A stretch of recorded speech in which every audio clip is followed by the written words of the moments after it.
Crash Tag Team Racing for the PS2, PSP, GameCube, and Xbox, released in 2005. Call me crazy if you may, but after playing it the first time, I actually got into it. It's quite a good game, and believe me when I say that I've played the last two Crash racing games as well. Sure, it's different from the last two, but in a good way for the most part. It has that unique charm of its own in gameplay variety, and I'd say I was left with some good impressions. The main feature of the game is clashing. Mainly, you merge your car with another driver's to form one supercar. You can either man the gun or drive your way to victory. You can switch spots with your partner anytime you choose. Overall, this new feature is somewhat awesome in my perspective, as you get to shoot your opponents out on the track. I think Engine's turret has the best one out of all of them, but that's me talking. There's 8 characters to choose from, which would disappoint a variety of fans knowing the last two games' character roster, but it's forgivable for the many cars to choose from, preferably 3 for each. You have a total of 15 tracks to race from, and seeing they play a part in the story, 3 in a set of 5 worlds. I say that's a good way to keep it interesting. It works somehow.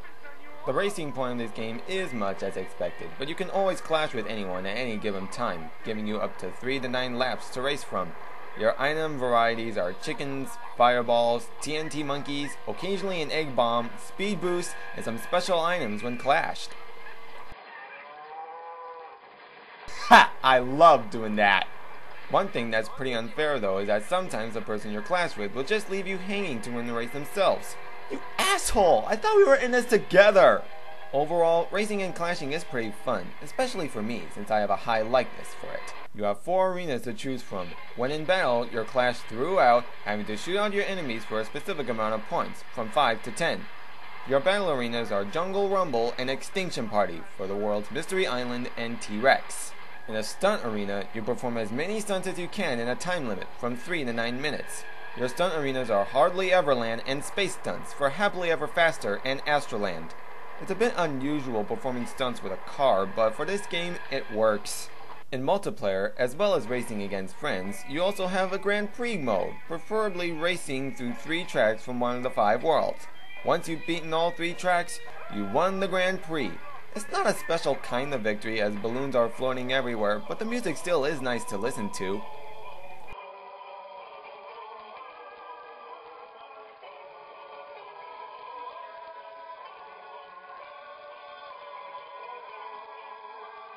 Interestingly enough, you can link the PSP and PS2 versions to unlock a certain special amount of goodies varied from each version. From PSP to PS2, you get 1 extra car for 5 characters, why not all 8, a co-op mode for multiplayer where you're clashed throughout the entire race working together, and 2 extra battle arenas. Now before we move on, doesn't the music in this arena sound familiar?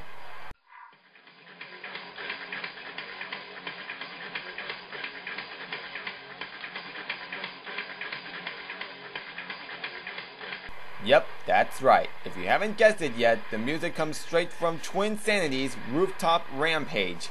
Pretty unusual, but it's still somewhat interesting.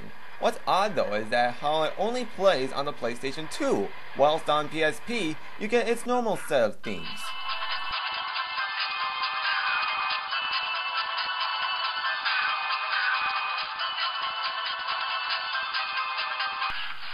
Yeah, good luck figuring that out. So how do you get all these PSP extras? There's a way through it, of which I will now demonstrate. Connect your PSP to the PS2, go to the Extras selection, and select Connect to PSP. You do all the same thing on the PSP, here's me saying hi, and select Connect to the PS2, and voila! You got all the PSP stuff on the PS2, and vice versa. I gotta say, this is very, very unique. You'd never expect this kind of feature from any other game, as far as I know at least. Radical sure knew what they were thinking at that point. This is an awesome feature. So we go on to the game's story mode. The plot seems simple, but it works. Von Clutch's motor world goes down the tubes, and it's up to Crash to collect all the power gems in the park to win the deed to its ownership.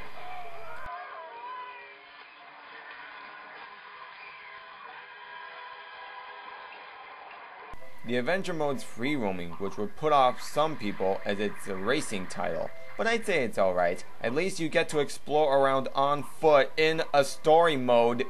During your adventure, there is some missions to perform to unlock many goodies and extras, such as costumes, Crash is the only one with the most out of everyone, and cars for each character. You perform these missions by doing certain tasks, from collecting the required coins needed, to bringing the characters what they need for the car. Getting coins should be no problem though. One thing that's a bit too difficult at times are the chicken challenges. Sometimes they're out of place, and when you're stuck or fall off an edge, it wastes up some of your time trying to complete the challenge. But at the same time, when you're thinking about it, it's actually collecting all the coins in the exact world you're in, but with chickens.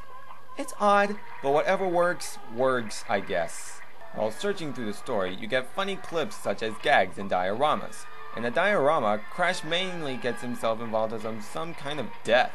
Pretty dark, but it's still entertaining to some. In a gag, Crash mainly does things you normally expect from a cartoon character, as well as messing around with some of the park drones. Both clips are pretty funny, entertaining, and you get a good laugh out of it. There's also some mini-games to play to earn more power crystals. They vary from simplicity to a bit of difficulty depending on how you're playing it. You get a couple of bowling and shooter mini-games from each world, 2 from the midway, and they're mostly just simplicity itself if you get in the hang of it. As well as racing, you also get a variety of challenges to perform. In a fast lap, you race the track by yourself for the fastest time possible. In a Crashinator, you go through the track, destroying a variety of creatures and items in the way. In a Rolling Thunder, you face the track with the characters while you're the only one clashed, shooting at everyone else for points. The most preferable character would be Engine, for he has the best gun, but again, that's me talking. In a Running Gun, you shoot off floating targets throughout the track. Your characters are chosen for you, varying from Crunch, Nina, Coco, and Crash, depending on what world you're in. It's pretty challenging, for sometimes when you're out of practice, you're more than likely to miss some of the targets. These story challenges are what keeps you going for more power crystals, but it works. As the story goes on, you need a certain amount of power crystals to get to the power gems. You need up to 10 to 25 to activate all the platforms to the area to work. When you've got that power gem in the area, you're free to move on to the next. As you get to Astroland, the team investigates more on the mystery of the power gem heist. Well, the pattern I've concluded from deductive reasoning is that whoever stole the power gems had some connection to Wumpa Whip. Sadly, they put Crash to blame, as he seems slurping one right in front of them when Willy Wumpa Cheeks eventually gives himself away, revealing he's the perp. I guess that works, for I'd never suspect him to be the crook at first. He goes off to Astroland to make his big getaway, as you travel throughout that level to get up to him. From there, he's disintegrated as we run into Cortex again.